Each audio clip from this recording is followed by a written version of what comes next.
D-Roy Cruz here. I want to share with you on this channel.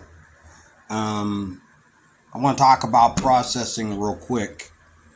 Um, a lot of people,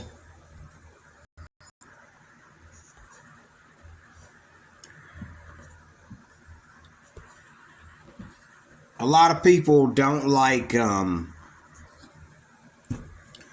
guitar processing. I think guitar processing and um, using stomp pedals to me is like the difference between Christian and atheism. Like it's kind of dumb to think that you would choose uh, pedals over processing. I'm a guy that I don't play guitar to become an electrician. I don't play guitar to become, a wizard of, impressing people with how I know how to manipulate sounds. I play the guitar as a musical instrument, and everything that goes with that guitar goes back to the guitar. It's not like my units and my pedals and all that stuff are separate from the guitar. No, it's all one piece. It's all my setup. Okay, and when you get up on stage and you play the guitar, the song is written by you. The licks and riffs and fill-ins and the whole, you being up there on stage and jamming and impressing the crowd, that's all you and your fingers and how you handle the guitar and how you know which colors and textures of the sound you want to use to better your sound. Okay?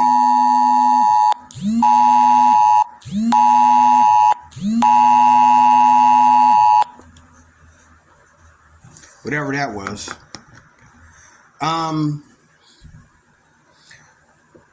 So,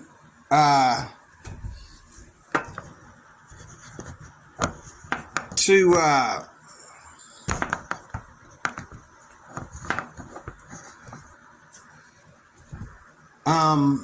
don't know what that was. I'm sorry, but that came on there. I think I don't know. I just think I don't know what that was. It was just a test. Okay, don't be alarmed. I believe one of these days soon, we are going to be attacked by the internet, and whoever wants to get even with us, they're going to use the internet to do it, and they're going to shut down our internet, and we're going to find out that more of our life is connected to the internet more than anything else. And you're going to be thinking at that moment, like, why would the United States only have the internet as our source of protection and not have a backup, or what I'm saying, the whole computer system.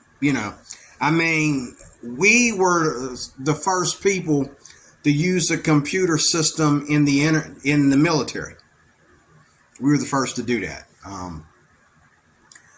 Other people are doing it now, but we were the first people. The Americans were the first people to use the computer system. You know what I'm saying? And you're finding out everything from your cell phone to driving a Tesla. You're finding out that computers have problems. And they do what they want to do. They're like your dog. Like, sometimes they just don't want to get up in the morning. You're trying to make them go this way. They don't want to go that way. Sometimes they get a virus. How'd you get a virus when you were shut down for 3 days? Like, you know what I'm saying? Like, that's going to happen. And you're going to wonder, they're going to get, our enemies are probably going to, if in the event of,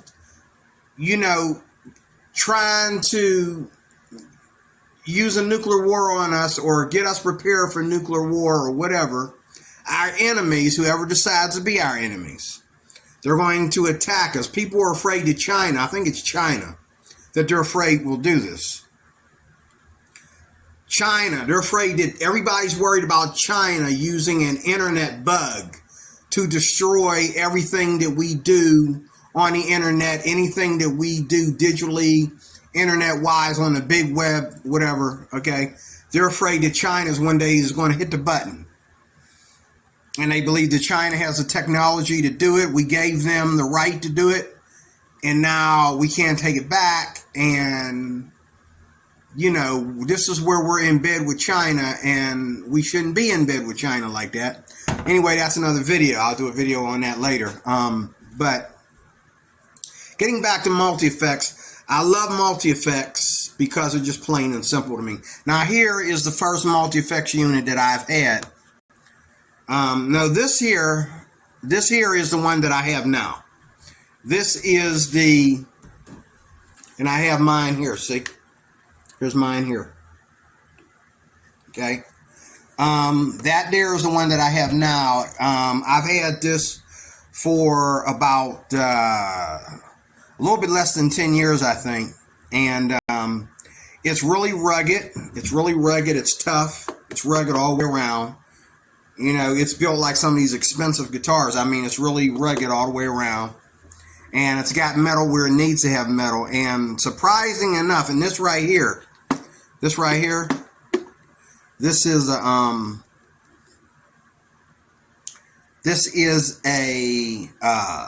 whammy pedal. It's also your volume control. You know how people, you know, when people play in bands, and you're able to do it, you're like able to control your perimeters simultaneously on stage with this button here. You're able to turn the whole sound down or off. You're also able to control effects with this, and you're also able to use this as a whammy bar, this pedal. Now, they have one of these that has two pedals. It has two of these. This is just like the middle one. They have one that has nothing on it. It's just a little small box. Then they have this one, and I know what they're copying off of. They're copying off of a Digitech version of a pedal just like this. I have the Digitech version. It got lost in. I let somebody hold on to it for me. And they had to evacuate their house because something happened with their house. They had to evacuate their house. And a lot of my belongings and stuff got destroyed. And I had some processors in there, including my old beat up Boss ME10 that needed to be fixed. I had a lot of stuff in that house. And that they were keeping under storage for me. And they ended up evacuating their house. And when they moved, they didn't take anything with them. They just left everything that was in the basement there, including, you know, probably, I don't know, a bunch of stuff I had in there for them, including Bibles and books and my processors and different things that I had in there. So I ended up buying more stuff later. But anyway, my first effects processor was not this one. This is the one that I have now. And you have two pedals here. These are pedals. And you're able to play one as your rhythm and the other one as your lead if you want to. Or however you want to do that. And then you can simultaneously turn these knobs while you are in play. And change your perimeters. I mean, nothing is shut off. Everything is open. You can easily change your perimeters here and so on simultaneously. Also, this has every effect out there. And you can take every effect. It comes with an effect sheet and it comes with a book. And there are effects in here that are written by people like Steve Vai, and there are effects in here written by like top artists like Bettinelli, Nuno, There's a bunch of different effects. Eddie Van Halen, some of his effects are written in there. People who made master effects. And you always wonder where they got that from. They made copies of those effects in here. So this is not any way, shape, or form a toy. This is no way, shape, or form, a copy or trying to come close. Now, I will say that with multi-effects, there is a difference between, you can hear a slight difference, especially when you're not using distorted sound and you're only going like 16-bit or whatever. You'll find out that there's a little bit of a sound difference between digital sound and analog sound. And I'll show you what I mean when I go to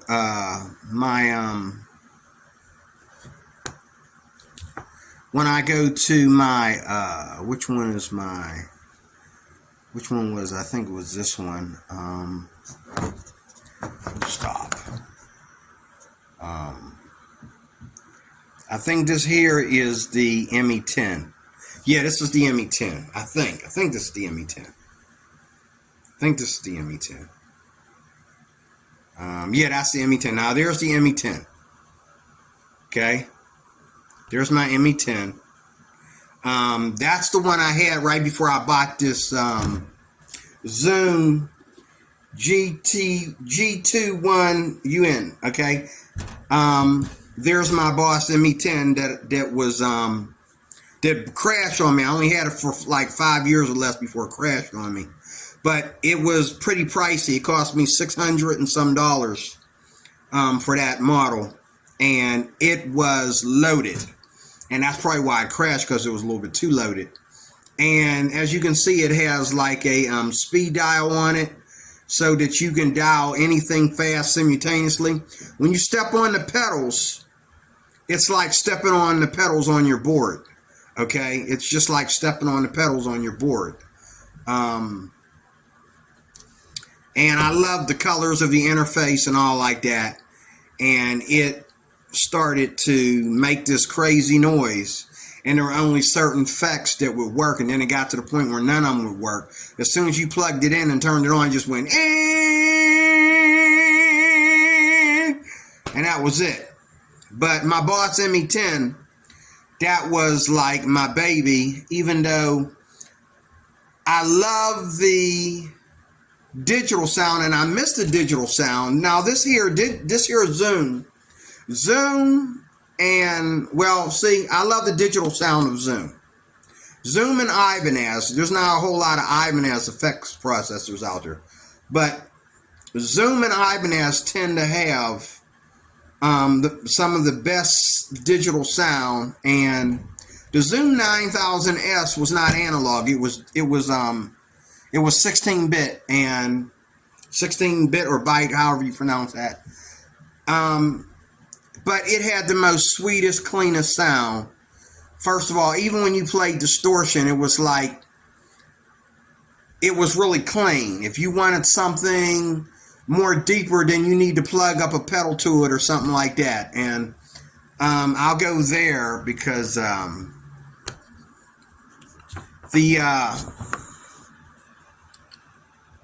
me see, I think this is the one that Zoom is on. We'll see in a second. Okay, this is GSP Legend. Let me do that. The GSP Legend is the one that I never got. I wanted to get, but I bought the ME10 instead that I just showed you. This GSP 21 Legend. That is the most beautiful sound out of all of them. That's the most beautiful sound out of all of them, is the GSP 21 Legend by Digitech. That was the best sound out of all of them. I mean, it had a digital sound that made you cry. It really did. Like, you would play, like, it had sounds in there. And just like this, just like my RU, my Zoom, it had, like, different people who took pedals and made their signature sounds with them, and everybody wanted to duplicate those sounds. Those sounds were in a GSP 21 Legend. And I was in, like, a music store that doesn't exist anymore that sold it. And I plugged that baby in, and I'm telling you what, there was a sound there was a couple sounds in there that I went to that it was like, oh my God, whatever guitar player put this sound together, somebody give him a fat kiss. I could not turn that sound off. I just kept playing that sound. I was in the music store for over an hour just playing that one sound because it was so smooth and so sweet, and it was loaded with modulation that sounded so perfect. Okay, so let's go from there. And here is, this here would be the Zoom 9000S, I think. Yeah, there it is, the Zoom 9000S. That was my very first processor, the Zoom 9000S. That little gizmo, I took that thing to church with me one time. I took it to a friend's house one time. I used to love to take that thing out of the house. It looks like a calculator, or like a, you hold it in your hand. You hold it right in your hand. It was so small and compact. It had the sound of that little gizmo, and it was really cheap. I think I probably spent less than $100 on it.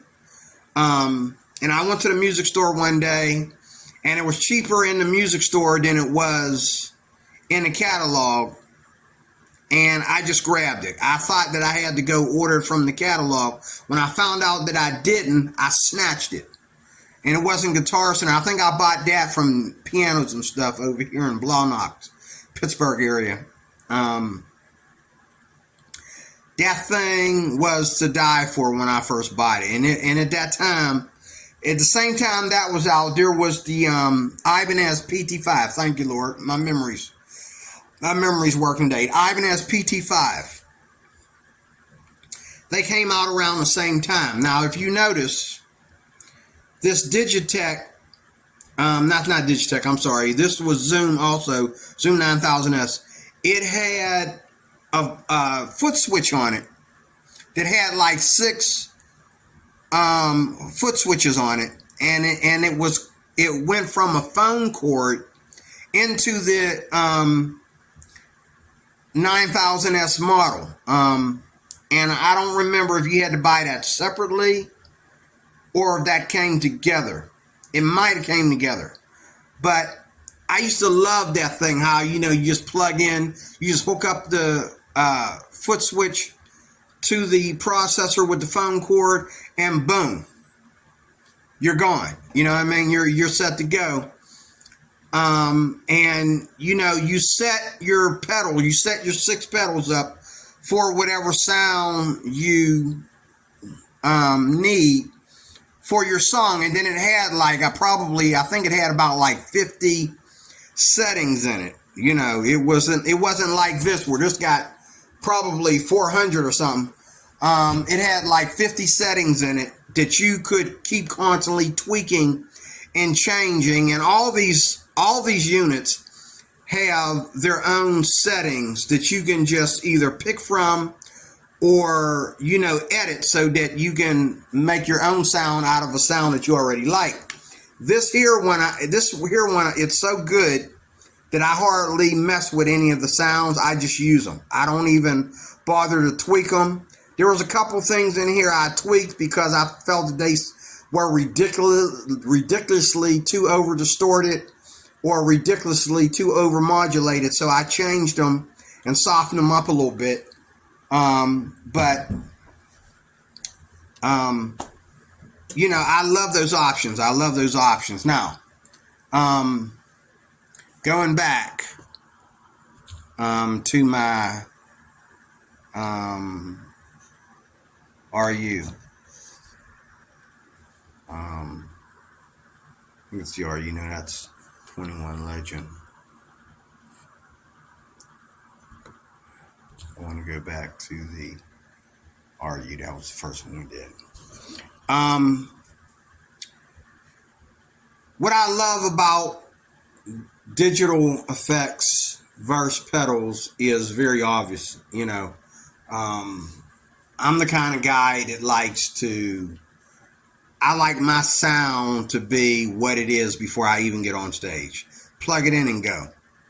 Plug it up to my guitar and go. It's already bad enough when you get on stage that you got all these wires and you got all these plugins and you're using up all this electricity and blah, blah, blah, blah, blah.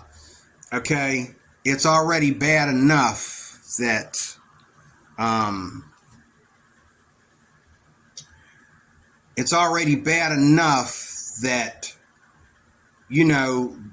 there's so much, wires and there's so much time spent and there's so much technical difficulties and all like that. You just want to plug in and play. You don't, again, my effects, whatever effects I use on my guitar are part of the music. But a lot of people, they make these big giant pedal boards and they go out there and they talk about their pedal boards and they need an hour or two just to put that stuff away, or an hour or two just to set that stuff up. Okay. And one thing is true of, like, I showed you the ME10, which was Boss. That Boss proved that it was one of the first processors that, there's something on my screen here that is, okay. Yeah, it's right there. Like, what is that? There's a little dot there in my screen. On my face. Making it look like I got something on my face. But anyway,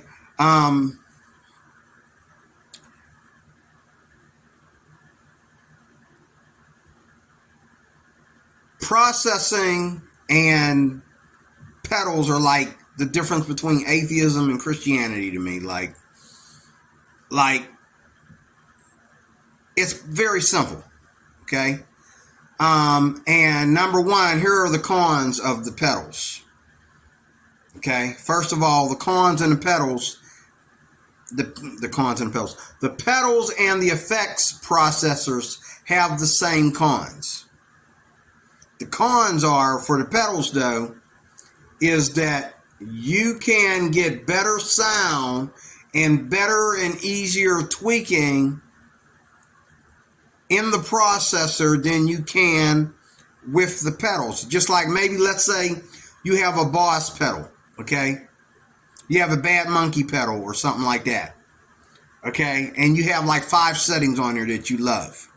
In processing, you can put all 5 of those settings on different patches and on various pedals and add other sounds to them or subtract sounds from them. This processor sitting right here in front of me, you can take your chorus, your flanger, your distortion, your pitch shifter, your wah-wah and everything, and separate them to play by themselves and mix them, okay? You can mix, you can totally change everything that they have in here into your own thing. And so was the ME10 like that. And so was, there's another one I had, okay? Yeah, the ME10 was like that too. So, there was another one I had that, you could totally go in there and change everything. I had a Digitech, I forget what Digitech it was, but it was a small little thing like this. And it was a complete effects processor. It had 2 pedals on it.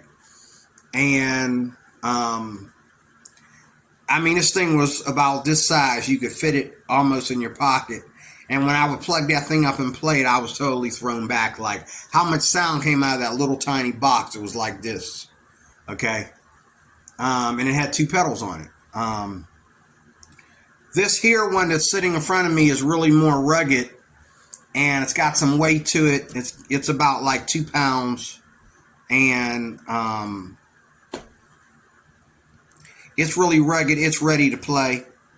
And I see here where it has like screws in it where they can go in and fix it.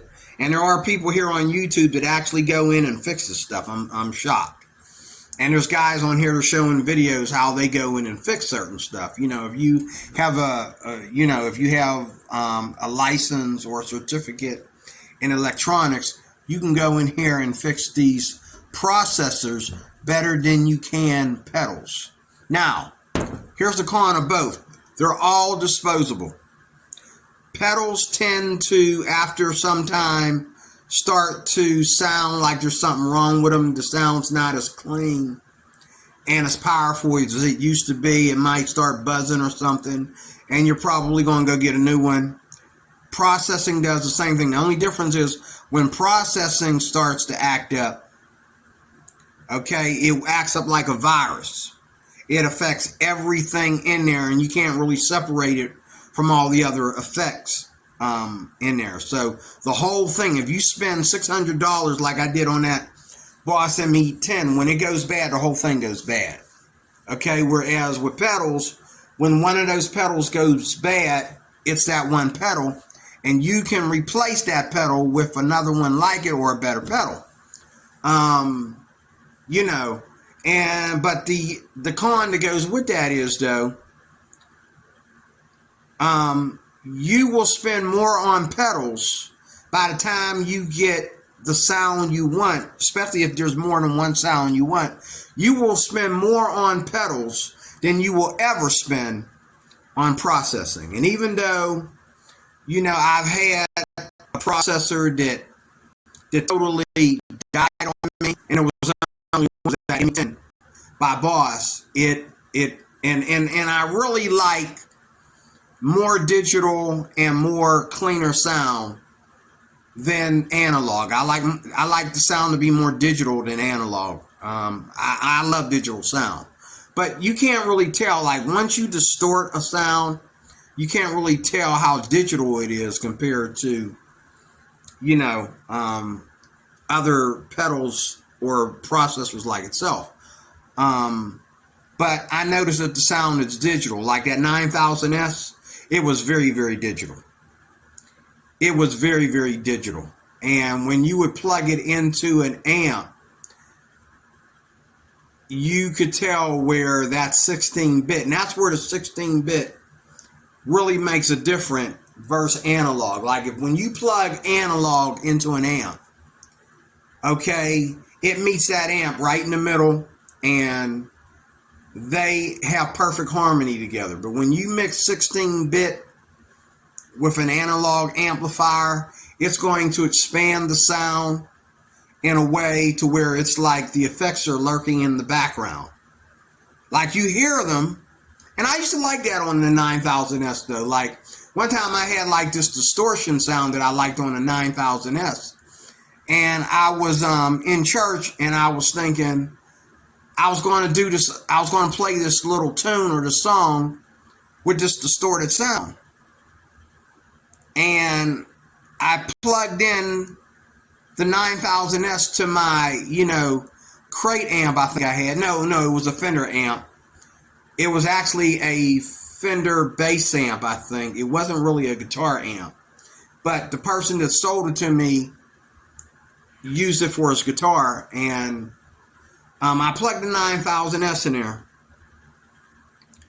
and it wasn't just that amp, it was other amps too. I plugged my 9000S in there. When I got my crate amp, I plugged it into there too.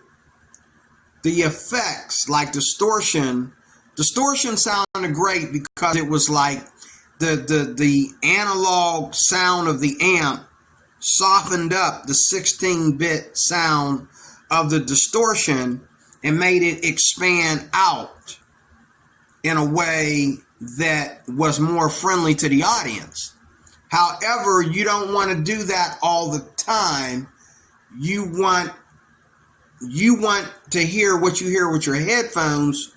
You want to hear that on stage as well. Okay? So, you know, that was one of the things about 16-bit processors versus analog, okay, is that the amp will expand the sound and soften the sound.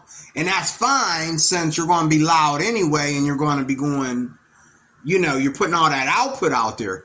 But you don't want to do that all the time, and that's the con. But I will always stick with processing.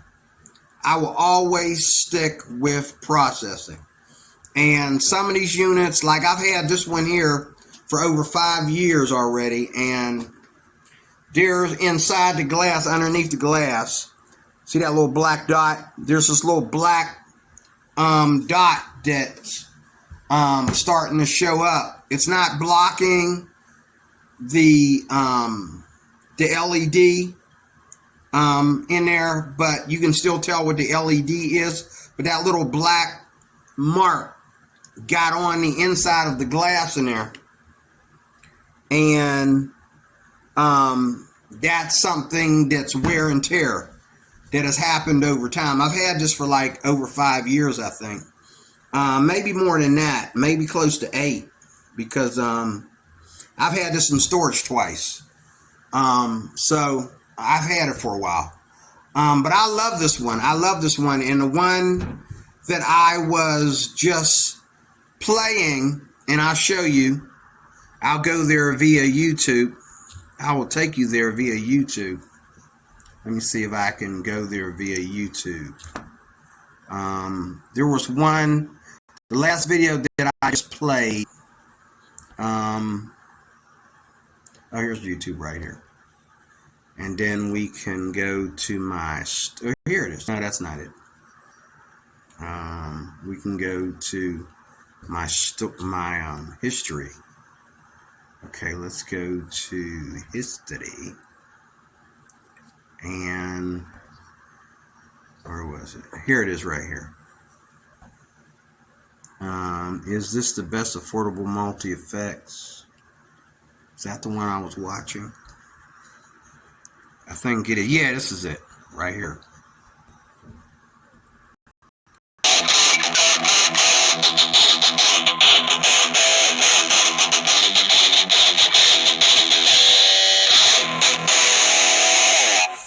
It's really hard to be sort of too negatively sort of judgmental about something that is so affordable. You know, I mean, it's like it's the sort of same price as like a My First Guitar and Amp pack type thing, isn't it? But it seems quite pro for that. Can we just do 2 or 3 more kind of presets or whatever, and then maybe we'll talk about the looper and the drums inside and all that kind of good stuff. So let's go through them. So it opens on 1A. It's GP200. Here's what they want to flex. So we're into their presets. Yeah, this is like okay. So this is a $200 item that he's talking about here. This is a $200 item. And this is Ultra Ends. That's a Captain on my left. There's a $200 item. This is a $200 effects processor. This costs a little bit more because when I bought this, Zoom had finally became a name brand. Okay. This here is something new. And I'm going to tell you right now, it works just like this Zoom. Only that, as you can see on my left, it has more pedal options, which some of those pedals are for specific certain things, like which I was able to do that with my Zoom, not my Zoom, my ME10, where you had an up and down button. Because I think you had a lot of you had a lot of effects patches in that Boss, and I only used probably about 8 out of everything in that Boss that I could put together. I only use 8 settings. And this here, as well as this here, they work the same way, only that they're smaller and cheaper.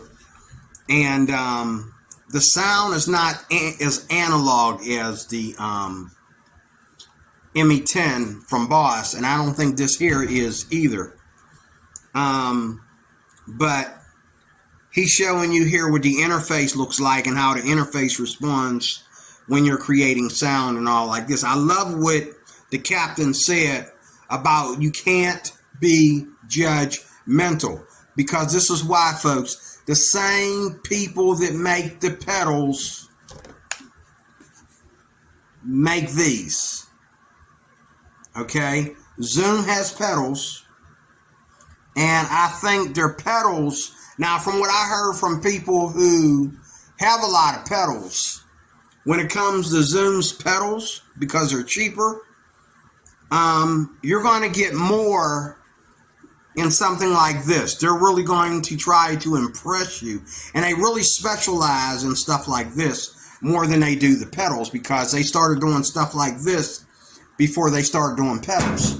They did the pedals to, hyping their, fan base and their money base, but their pedals are good, and I've tried them, and some of them have a very sweet sound compared to its Boss prototype or its Boss, Superior. That's what I want to say. It's Boss Superior or its Digitech Superior. I think that if I got in the pedals, most of my pedals would be Digitech, and only certain ones would be Boss because of the analog sound, but nothing is more analog than Boss or Roland. Roland, if you get into certain things, and Roland has a couple of processors out there too that are very, very analog. But the sound of the Boss is really raw. And it's going to take, and this has all that. This has your noise gate in it. And this thing here that they're advertising here has that noise gate in it and all like that. I was trying to find the name of this thing, but as you can see, let me see if I can find a name for you. No, I know it's not at the beginning of the video. Oh, here. What's this? Here it is. The Valentin GP200 Multi FX pedal. That thing is priced as $200, and it's everything that this is, and probably a little bit more, because as you can see, the interface has much to show you, and that's where they get you with the money at, is the interface. Okay, if that Boss ME10, and because they went to the Boss, they went from ME to GT on the Boss. When the Boss ME10 started coming up faulty, they went to a model called the GT, and they made the model called the GT, and the GT was going to cost you more money because it had a bigger interface like this thing here, plus everything that the Boss ME10 had. I just think that there was so much going on in that processor that it was bound to die. It was just too much in one unit. And that's one of the cons of processing too, is that there's too much going on in one unit. It almost defies the laws of science. So, but me, it'll always be processing, because I'm there to play my guitar as an instrument. I'm not there to struggle with wires and, you know what I mean? I don't care if, just like I was talking about the guitar reviews, I don't care if one guitar sounds a little wee bit softer or harder than another guitar. I'd rather have the lightweight guitar, okay? And miss a little bit of that sweet sound that maybe I can get out of a Les Paul, or maybe I can get out of a Fender Strat, or, a PRS. But I just want you to know, I am going to, over time, start to have, again, a small guitar collection. It will never, ever be a guitar collection like a lot of these guys that are doing YouTube videos. Their guitar collections are ridiculous, but always think of it this way. When you get done making all these YouTube videos and you're making money on these YouTube videos, none of these guys are going to do this stuff for free. When you get done making all these YouTube videos, what's going to happen next is you're going to sell all those guitars, and you're going to get half the money back that you spent on them. Or maybe you're going to get more. It depends on what people think they're worth, Me personally, I don't think any guitar is worth more than $4,000. And I think that if you sell, last time I said $2,000. I'll go up to $4,000, because they got some guitars by Gretsch and Guild, and some ones now that are so electronic that they are doing things like they're starting to put some of this into some of these newer guitars. They got guitars out there now that are supposed to be everything you buy in your typical Les Paul, but you have a small effects processor built into the guitar, stuff like that. And they got, you got these guitars today where you can assign the buttons on the guitar to do different things by the flip of a switch and stuff like that. You know what I'm saying? That might be worth $4,000. I'm surprised that like guitars like the Jazzmaster and stuff like that are like, not as high in price as, a Les Paul or more, and a lot of people have Jazzmasters and Jag-Stags and the other one, the Mustang and that. A lot of people have those, okay, because of their pickup quality and them being able to do different things with the buttons and, varitone and all that kind of stuff.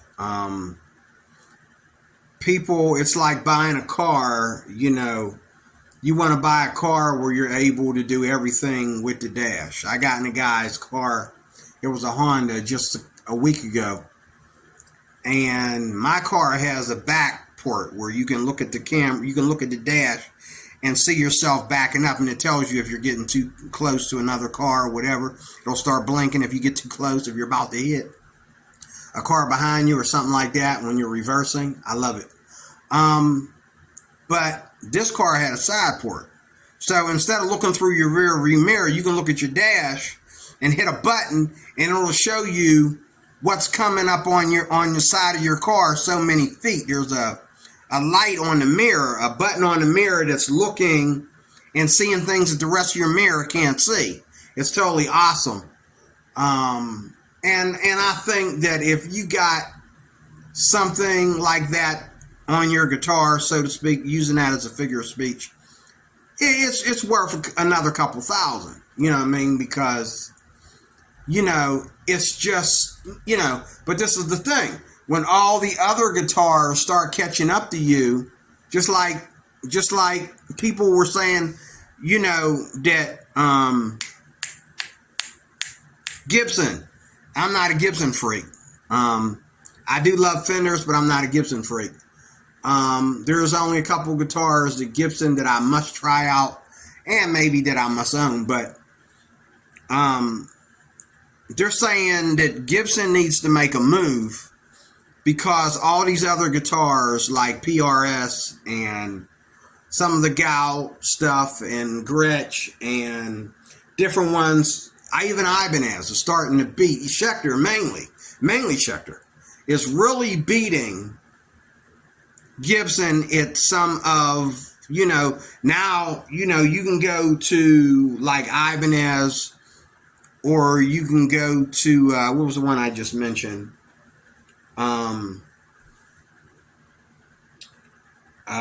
Ibanez, PRS. There's another one that's real popular now. It got popular. They weren't popular, but Schecter. You can go to these guitar makes like Ibanez, Schecter, and Guild, and different ones, and you can get a Les Paul that's like almost 10 pounds lighter than the original Les Paul that has a sweeter sound to it, better, technology in that, and it's gonna obviously be a cheaper price. And so Gibson needs to make a move because they're making better guitars out of every guitar that Gibson has. They're making a guitar to beat it, and it's not done on purpose. These guitars, there's people who buy Gibson, they don't tell you this, but there's people who buy Gibson that are spending all this money on Gibsons, and they can afford it. It's not that big deal. But they want the other companies to step up their game by selling them guitars that can beat Gibson. That way you got yourself a super guitar, okay?